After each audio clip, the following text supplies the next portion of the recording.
Hello. അങ്ങനെ നമ്മളിതേ നമ്മുടെ part 2 video ആയിട്ട് വന്നിട്ടുണ്ട് കേട്ടോ. നമ്മൾ ചെയ്തുകൊണ്ടിരുന്നായിരുന്ന ബ്രൈഡൽ ബ്ലൗസിൻ്റെ ബാക്കി വിശേഷങ്ങളൊക്കെയാണ്. അപ്പോൾ നമ്മളിതേ നമ്മുടെ ഹാൻഡ് വർക്ക് സ്റ്റാർട്ട് ചെയ്തിട്ടുണ്ട്. നമ്മൾ ഔട്ട്ലൈനൊക്കെ വരച്ച് വെച്ചിട്ടുണ്ടായിരുന്ന ഗ്ലൂ ഒക്കെ അപ്ലൈ ചെയ്തിട്ട് നമ്മൾ സ്റ്റോൺസൊക്കെ ഒട്ടിച്ച് വെച്ച് അത് നല്ലോണം ഉണങ്ങിയതിന് ശേഷമാണ് ഇപ്പോൾ നമ്മൾ വർക്ക് ചെയ്യാൻ സ്റ്റാർട്ട് ചെയ്തിട്ടുള്ളത് കേട്ടോ. അപ്പോൾ ഇതേ നല്ല ഹെവി ആയിട്ട് നിങ്ങൾക്ക് വീഡിയോയിൽ തന്നെ കാണുന്നത് പോലെ തന്നെ നല്ല ഹെവി ആയിട്ട് ചെയ്തുകൊണ്ടിരിക്കുകയാണ്. നല്ല തിക്കായിട്ട് ബോർഡർ സെറ്റ് ചെയ്തുകൊണ്ടിരിക്കുകയാണ്. ഇതേ നമ്മളങ്ങനെ വർക്ക് ചെയ്തിട്ട് ഇത്രയും രീതിയിൽ നമ്മൾ ചെയ്തിട്ടുണ്ട്. നമ്മൾ ആദ്യം ഒട്ടിച്ച് വെച്ചിട്ട് ഗ്യാപ്പ് ഇട്ട ആ ഭാഗങ്ങളിലൊക്കെ നമ്മൾ ഹെവി ആയിട്ട് ചെയ്തുകൊണ്ടിരിക്കുകയാണ് കേട്ടോ.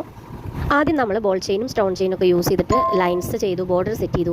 അതിനുശേഷം നമ്മൾ കുന്തൻ സ്റ്റോണൊക്കെ നമ്മൾ ഉദ്ദേശിക്കുന്ന ഡിസൈനിൽ നമ്മൾ ഒട്ടിച്ചു കൊടുത്തു.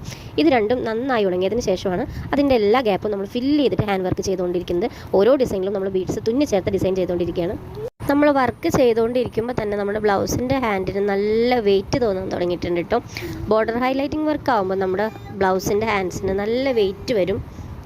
ഏകദേശം ഒരു 10 ദിവസം അടുപ്പിച്ച് ഇരുന്നിട്ടാണ് കേട്ടോ ഞാൻ ഈ ഒരു വർക്ക് കംപ്ലീറ്റ് ചെയ്തിട്ടുള്ളത്. കാരണം നെക്സ്റ്റ് എനിക്ക് 2 വർക്ക് ഓൾറെഡി ഉള്ളത് കാരണം ഞാൻ പെട്ടെന്ന് ചെയ്തെടുക്കുകയായിരുന്നു. ഒരു 10 ദിവസം ഞാൻ കറക്റ്റായിട്ട് ഈ വർക്കിന് വേണ്ടിയിട്ട് സ്പെൻഡ് ചെയ്തിട്ടുണ്ട്. 10 ദിവസം ഫുള്ളായിട്ട് വർക്കിന് വേണ്ടിയിട്ട് ഇരിക്കുകയല്ല, നമ്മുടെ പണികളും നമ്മുടെ കാര്യങ്ങളൊക്കെ കഴിഞ്ഞ് വർക്കിനായിട്ട് മാറ്റി വയ്ക്കുന്ന ടൈമാണ് നമ്മളിതിന് യൂസ് ചെയ്യുന്നത്.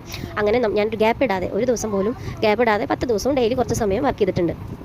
ഹാൻഡ് വർക്ക് ചെയ്യാന്നുള്ളത് എല്ലാവരും വിചാരിക്കുന്നത് പോലെ ഒട്ടും എളുപ്പമുള്ളൊരു വർക്കൊന്നുമല്ല കേട്ടോ.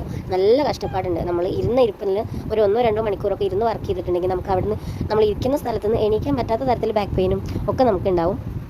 അതിൻ്റെ ഇടയിൽ തന്നെ നമ്മൾ എല്ലാ പണികളൊക്കെ കഴിച്ചു വെച്ചിട്ടാണ് വർക്കിന് ഇരിക്കുക. നമ്മൾ ബീഡ്സും എല്ലാ ബോക്സുകളൊക്കെ ഓപ്പൺ ചെയ്ത് നമ്മളെല്ലാം സെറ്റായിട്ട് ഇരിക്കുമ്പോൾ നമുക്ക് വിരുന്നുകാർ വരാം, നമുക്ക് പോസ്റ്റ് വരാം, നമുക്ക് കൊറിയർ വരാം, പിന്നെ നമുക്ക് മോളുടെ ഓരോ കാര്യങ്ങൾക്ക് വേണ്ടിയിട്ട് എണീക്കേണ്ടി വരും. ആ ടൈമൊക്കെ നമുക്ക് നല്ല ബുദ്ധിമുട്ടാണ്. ഇതൊക്കെ നമ്മൾ പിന്നെ ആദ്യം തൊട്ട് തുടങ്ങണം. ഇപ്പോൾ നമ്മൾ ചെയ്തുകൊണ്ടിരിക്കുന്നത് ബ്ലൗസിൻ്റെ നെക്കാണ് കേട്ടോ. നല്ല വീതിക്ക് നിങ്ങൾക്ക് വീഡിയോയിൽ കാണുന്നത് പോലെ തന്നെ നല്ല രീതിയിൽ റിച്ച് ആയിട്ട് നല്ല ഹെവി ആയിട്ട് നമ്മൾ ബ്ലൗസിൻ്റെ നെക്ക് വർക്ക് ചെയ്യുന്നുണ്ട്. ഇത് ബാക്ക് നെക്കാണ്. ഫ്രണ്ട് നെക്ക് ഇതേ നമ്മൾ ഒരു 2-3 ലൈൻസ് സ്റ്റോൺ ചെയിനും ബോൾ ചെയിനൊക്കെ കൊടുത്തതിന് ശേഷം ഫ്ലവറും ലീഫും ഒക്കെ വരുന്ന രീതിയിൽ ചെയ്തിട്ടുണ്ട്.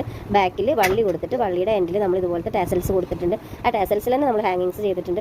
ഇതാണ് നമ്മുടെ ഒരു ഔട്ട്ലുക്ക്. ഞാൻ എൻ്റെ വർക്ക് കഴിഞ്ഞതിന് ശേഷം കസ്റ്റമർ, അതായത് നമ്മുടെ സിസ്റ്റർക്ക് അയച്ചു കൊടുക്കാൻ വേണ്ടിയിട്ട് എടുത്തൊരു വീഡിയോ ആണിത്. ഇതേ നമ്മുടെ വർക്ക് ഇതേ ഇത്രയും ഹെവി ആയിട്ടുണ്ട്. ഇപ്പോൾ തന്നെ ബ്ലൗസിന് നല്ല വെയിറ്റ് ഉണ്ട് കേട്ടോ.